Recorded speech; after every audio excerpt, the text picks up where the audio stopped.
together, थोड़ा जोरदार तालियां होनी चाहिए और थोड़ा शोर होना चाहिए। सारे लोग अपने हाथ उठा के घूमें, सारे लोगों का हाथ ऊपर दिखना चाहिए।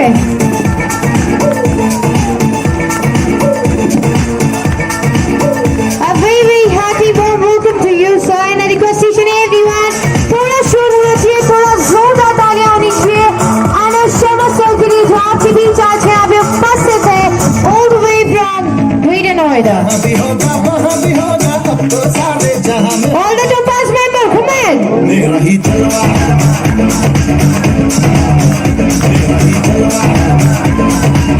Thank you.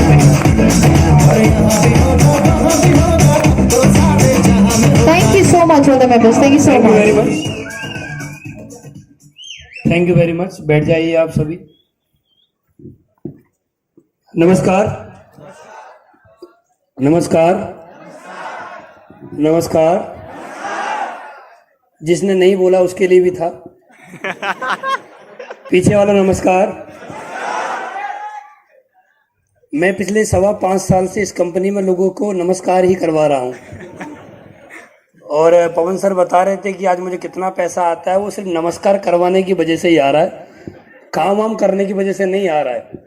काम करने की वजह से अगर आ रहा होता तो पहले ही आ रहा होता। तो इस कंपनी में आने के बाद सिर्फ एक ही काम कर रहा हूँ, वो सिर्फ एक काम है, नमस्कार। पीछे वाला नमस्कार। जिसको ऊपर वाले ने जुबान दी वो नमस्कार बोले, जो ना बोले उसकी काट ले। यही हो सकता है, और करें क्या भाई हम? नमस्कार। बहुत बढ़िया।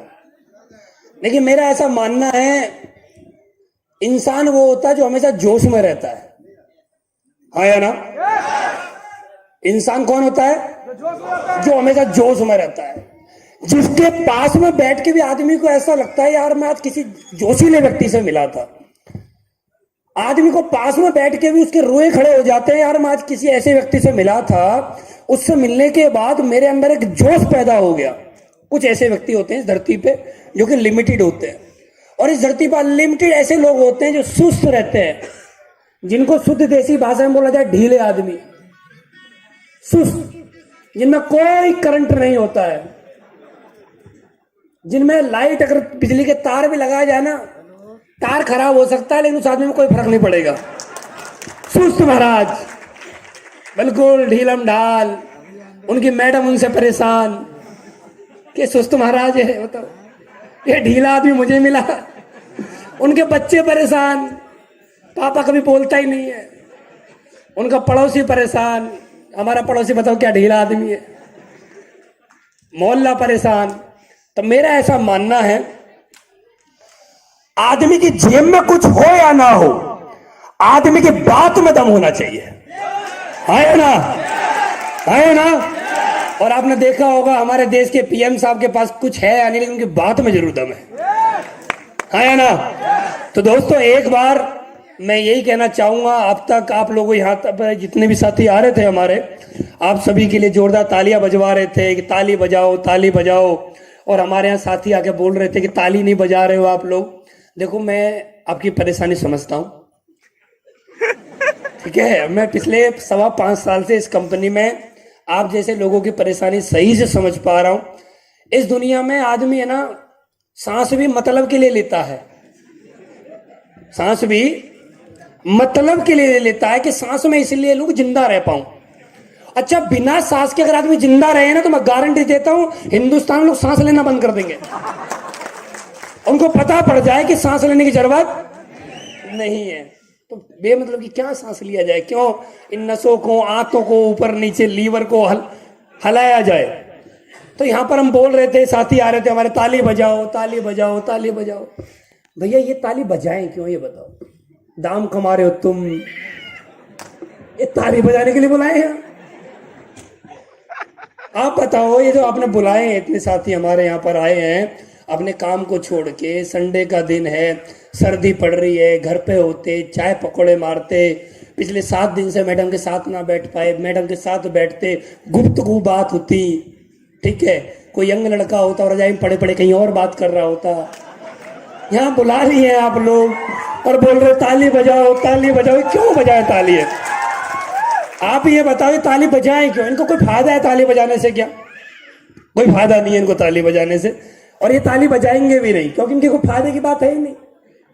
दाम कमा रहे हो आप, ताली बजाएंगे, और जब आप जोरदार बोल रहे हो बार बार जोरदार बजाओ, तो कुछ साथी ऐसे होंगे जो उनका पड़ोसी उनको लेके आया होगा, उसको कौन ही मार रहा होगा, मैं कहा साले तू बाहर चला आज, तूने एक तो 500 रुपये तो लिया और यहाँ ताली बजवाने के लिए और लाया है। अच्छा तू पहले ये तय करके बता, ताली बजवाने के लिए लाया है कुछ और भी काम है? बोला काम है कुछ। 2 घंटे हो गए बैठे बैठे, काम तो समझ में आ नहीं रहा, बार बार ताली बजाओ ताली बजाओ ताली बजाओ, ताली बजवाने के लिए बुलाया। मेरा ऐसा मानना है पर्सनल लेवल पर, जो आदमी किसी की सफलता से खुश होता है और तालियां बजाता है, ऊपर वाला उस व्यक्ति को लाख गुना खुशियां देता है। मेरा ऐसा मानना है।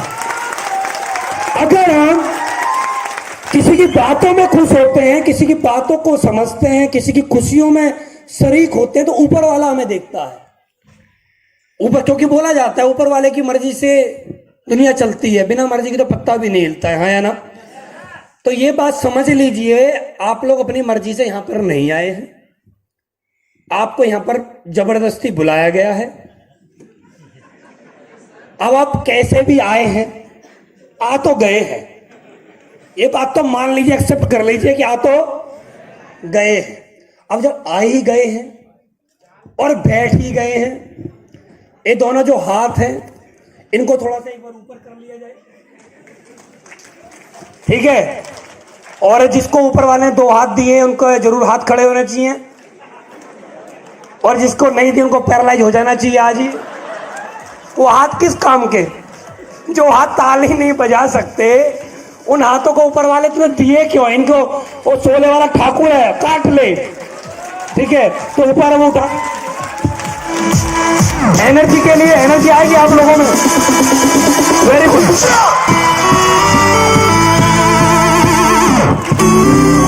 बहुत बढ़िया, ग्रेट। और मुझे पूरी उम्मीद है, और जब तक आपको कोई बात समझ में आएगी आप बीच बीच में तालियां बजाते रहेंगे, है ना? और पड़ोसी थोड़ा ध्यान से देखे, जो ताली ना बजाए उसके कान पे दे, ठीक है? अगर आपको पड़ोसी ना बजाए ना, बोले क्या जो ताली बजाइए, बजाने के लिए बोला था, जो जितनी ताली बजाएगा उसको दाम ज्यादा आता है। हमारे यहाँ पे ऐसा होता है, तो बजा सकते हैं क्या? हाँ, कभी कुछ और समझ जाओ जो मैं पहले बोल रहा था। चलिए दोस्तों, सबसे पहले आप सभी का बहुत बहुत धन्यवाद। मैं एक ही बात बोलना चाहूंगा, पिछले 5.25 साल से मैं इस कंपनी में हूं। पीछे आवाज आ रही है? सही है? सारे लोग बताइए, पीछे आवाज आ रही है? थोड़ा भाई इसकी आवाज और खोल दो, बेस बढ़ा दो, इसका पूरा खोल दो, इसका मीटर तान दो आज। मैं हाँ अब सही है ना? मैं 5.25 साल से इस कंपनी में हूं। 5.25 साल से अगर मैं बोलूं, हिंदुस्तान का ऐसा कोई शहर नहीं है, कोई शहर जहां पर मैंने जाके माइक ना पकड़ा हो। ऐसा कोई शहर नहीं है पिछले 5.25 साल में, कोई भी शहर, जितनी भी मेट्रो सिटी है या जितने भी बड़े बड़े शहर आते हैं, ऐसा कोई शहर नहीं है 5.25 साल में जहां पर मैं ना गया हूं। 5.25 साल में कोई ऐसा शहर नहीं है जहां पर फूल माला ना मिली हो। यहाँ पर लोग पगड़ी पहना रहे थे, 365 दिन में 350 दिन पहनता ही हूँ, ठीक है? ये पगड़ी वगड़ी पहनाती हैं लोग। ये जब यहाँ पर गिफ्ट दे रहे थे, राकेश सर मुझे पकड़ा रहे थे ट्रॉफी, मैं अपने घर जब जाता हूँ तो मेरे फैमिली मेंबर बोलते हैं आपके एक बार फिर लिया है, अब इनको लगाएं कहाँ, ठीक है? दीवारें कम पड़ रही हैं।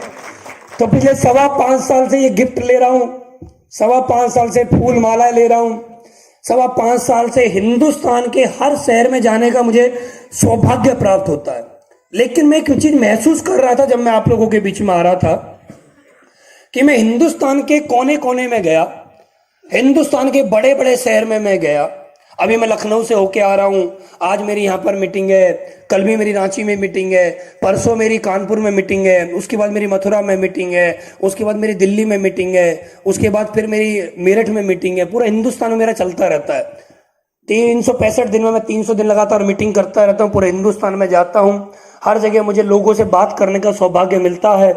5.25 साल पहले मुझे जब मैं माइक पकड़ता था ना, लोग बोलते हैं जी माइक पकड़ते हैं, जब लोग हाथ कांपते मेरे पैर कांपते थे नीचे, ठीक है, यहाँ से नीचे से कांपते थे।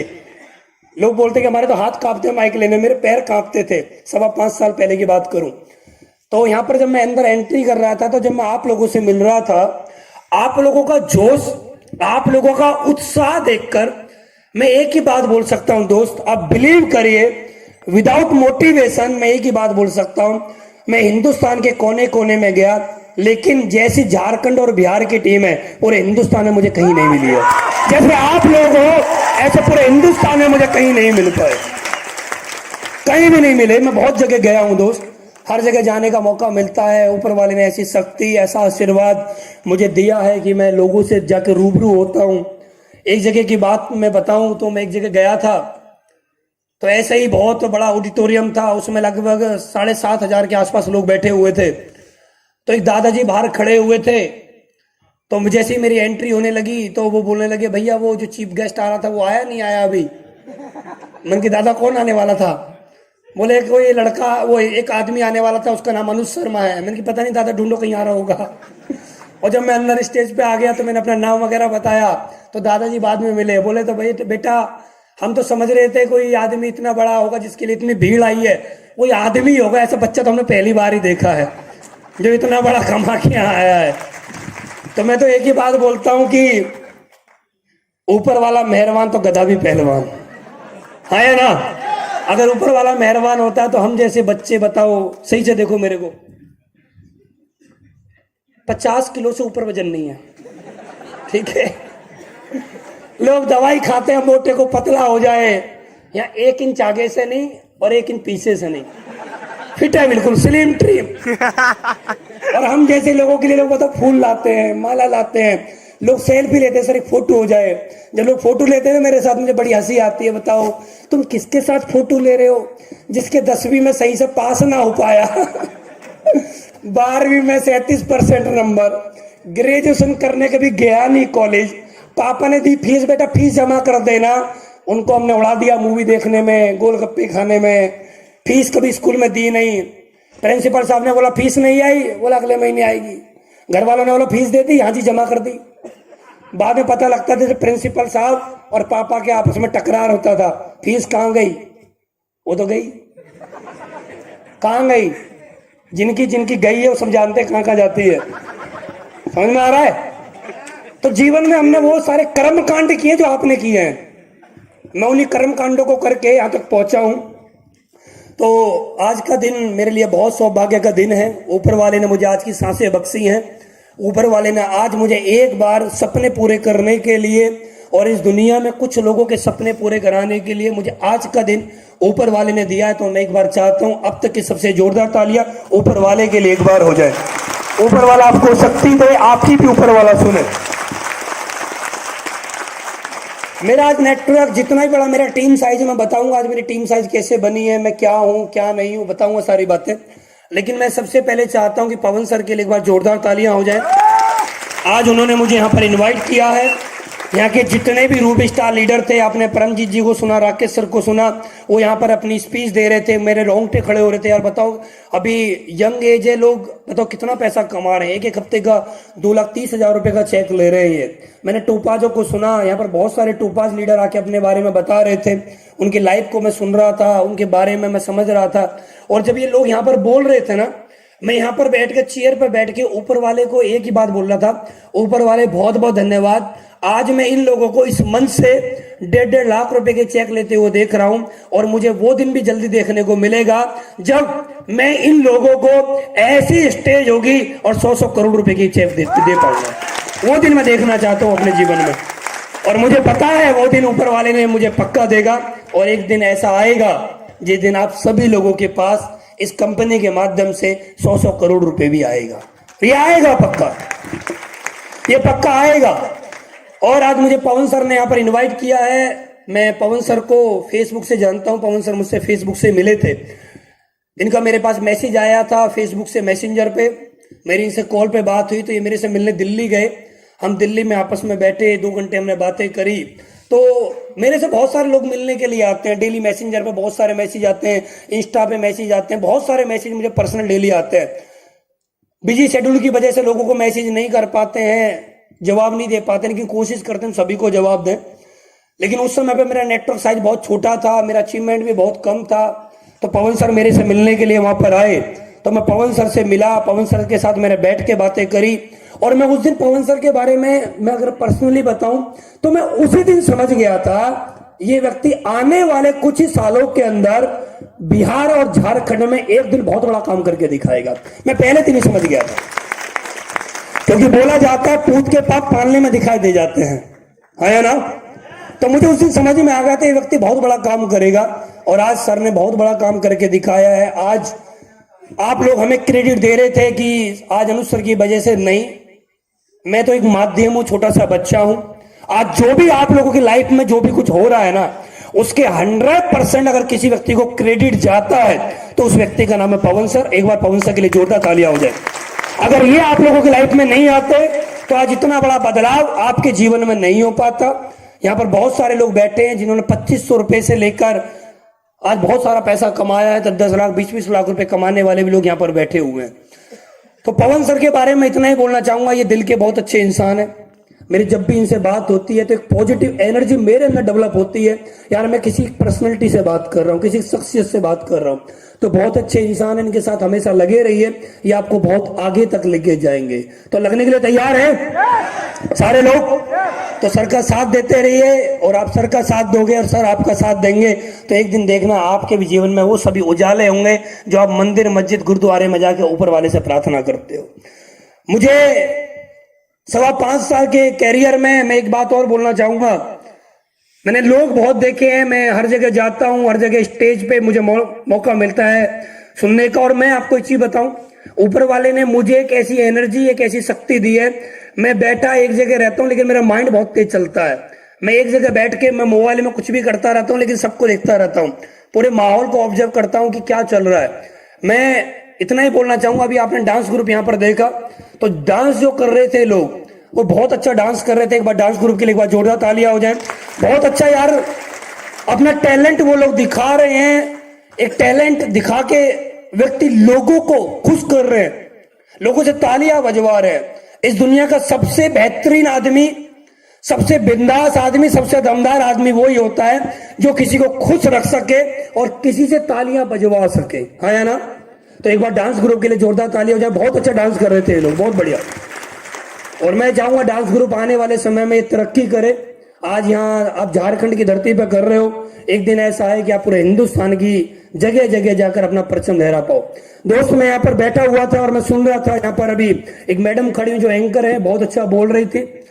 हमारे हर शो के अंदर एंकर आती हैं, लेकिन मैं बहुत ही कम मैडम आती है जिनसे प्रभावित हो पाते हैं, जिनकी बात आवाज अच्छी होती है तो शब्दों में दम नहीं होता है, शब्द अच्छे होते हैं तो आवाज में दम नहीं होता है। लेकिन यहाँ पर मैं बैठ के देख रहा था कि मैडम के शब्द और आवाज दोनों मैच करते हैं। तो मैम के लिए भी एक बार जोरदार तालियां हो जाए। इनका भी नाम ऊपर वाला बहुत बड़े लेवल पे लेके जाए। और आज ये हम जैसे बच्चों के लिए एंकरिंग कर रही हैं, आने वाले समय में बड़े बड़े सेलिब्रिटी के लिए एंकरिंग कर पाए। इनको भी एक बार ऊपर वाले से प्रार्थना करिए, ऊपर वाला इनको भी शक्ति दे और इनको भी अच्छे लेवल पे लेके जाए।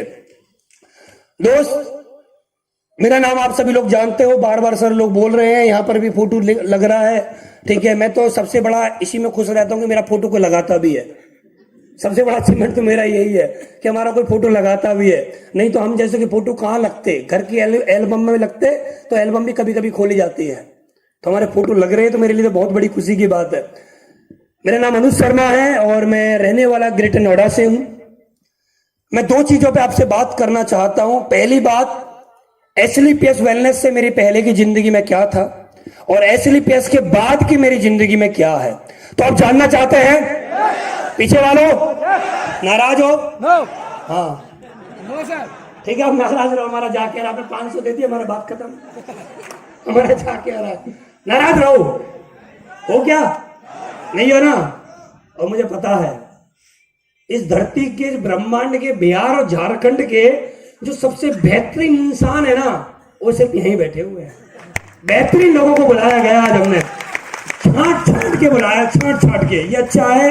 नहीं, ये ठीक नहीं, आप मत आना हमारे आंसू में, अच्छे हो तभी आना। बढ़िया बढ़िया लोगों को बुलाया है। तो दोस्तों, मेरी भी लाइफ वही है जैसे आप लोगों की रहती है। मेरा फैमिली बैकग्राउंड, पापा गवर्नमेंट जॉब में है, मम्मी हाउसवाइफ है, एक छोटा भाई एक छोटी बहन है। जैसा एक व्यक्ति का दिनचर्या होती है, लाइफ जीने का एक शेड्यूल होता है, जन्म होता है, वो जीवन में मेरे में भी रहा। मैंने अपने पापा को स्ट्रगल करते हुए देखा है, वो जॉब किया करते थे। मेरा फैमिली बैकग्राउंड बहुत स्ट्रांग है। स्ट्रांग का मतलब कि ऐसा नहीं कि कोई 1000-2000 करोड़ की प्रॉपर्टी के मालिक है, नहीं, और ऐसा भी नहीं कि बहुत बेकार है।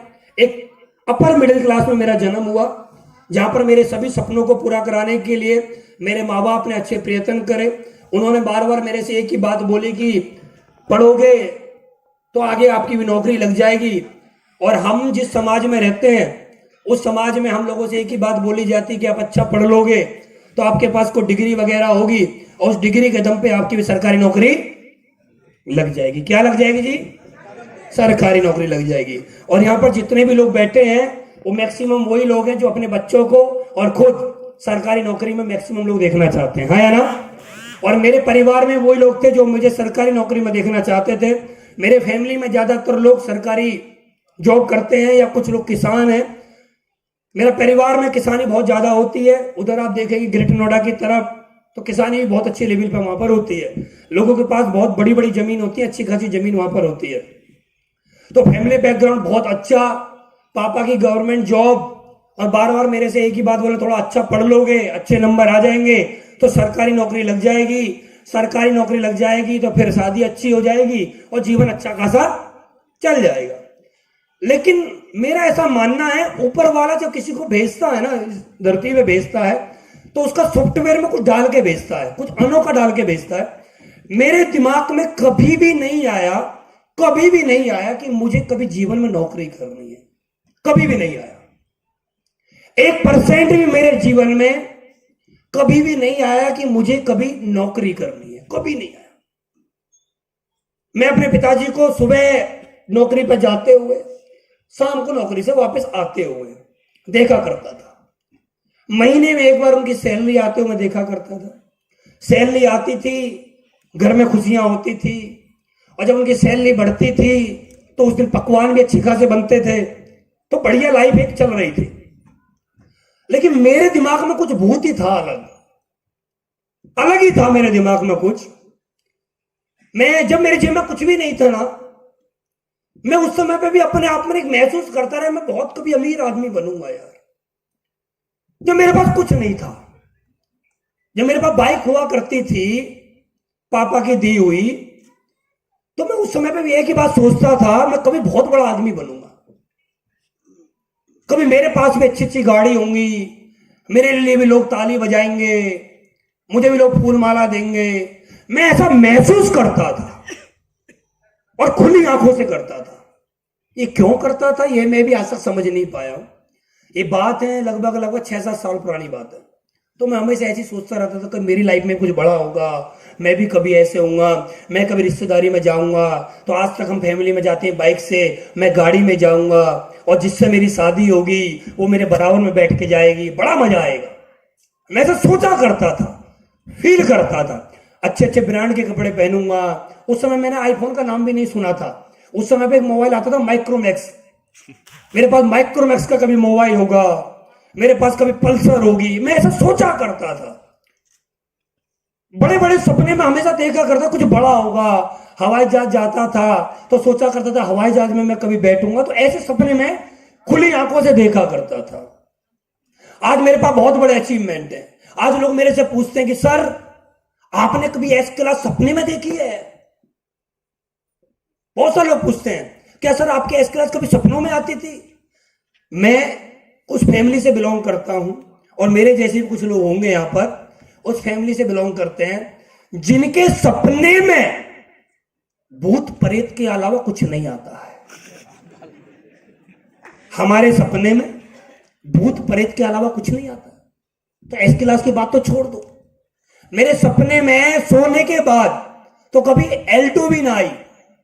खुली आंखों से मैंने जरूर देखा। मैं किसी सफल आदमी को देखता था तो मैं महसूस करता था यार ये आदमी है, बताओ इसके पास L2 है। L2 वाले को मैं बहुत सफल आदमी समझता था जब मेरे पास कुछ नहीं था। यार इसके पास L2 है, बताओ कैसा आदमी होगा यार, कैसा मजा आता है उसको गाड़ी में बैठ के। तो मैं अच्छा अच्छा फील करता था और मैं ऊपर वाले से ये प्रार्थना करता था, ऊपर वाले को रास्ता दे मुझे भी, मैं भी जिंदगी में कुछ बड़ा करना चाहता हूं। तो मेरे पापा ने मुझसे बोला कि भाई तू ग्रेजुएशन कर ले, ग्रेजुएशन कर लेगा तो तेरी शादी हो जाएगी। तो मैंने बोला भी, अपने पापा से बोला कि शादी वगैरह तो हो जाएगी आराम से, भी उम्र ही क्या है। उस समय उम्र थी मेरी 17.5 साल।